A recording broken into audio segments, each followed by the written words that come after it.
काल जे आम्ही ग्रेनाइट सिलेक्ट करायला गेलो होतो, ते ग्रेनाइट आणि टाइल्स आज आलेलं होतं आणि दुपारला छान मस्त असा साबुदाणा वगैरे बनवून घेतला, कारण माझ्या मुलाचा फेव्हरेट आहे आणि त्यानंतर आमच्या वरच्या हॉलचं जिथे आम्ही क्लासरूम राहणार आहे, तिथले ऑलमोस्ट म्हणजे टाइल्सचं काम स्टार्ट झालेलं होतं आणि त्यानंतर माझ्या बँकेचा एक प्रॉब्लेम झाला होता. मी 2 दीड महिन्याआधी 10,000 4 वेळा विथड्रॉल केले होते ATMमधून आणि फक्त 3च ते परत आले. त्याच कामासाठी मी बँकेमध्ये गेली होती कंप्लेंट करायला.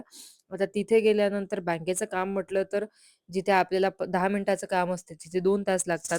तर तेच काम वगैरे आणि केलं. त्यानंतर तिकडनं येताना माझ्या मुलाला खूप जास्त आवडते सांबार वडा. तर ते घेऊन आली आणि तिकडनं आल्यानंतर छान मस्त आम्ही एन्जॉय केला आणि त्यानंतर तो मला सांगत होता, की "मम्मा माझा पॅन्ट फाटलेला आहे, तर हा शिवून दे." तर मुलं म्हणजे किती गोड असतात ना, एकदम निरागस असतात. मुलं असले की घर एकदम खूप वेगळं वाटतं. चला भेटूया नेक्स्ट व्लॉगमध्ये. बाय.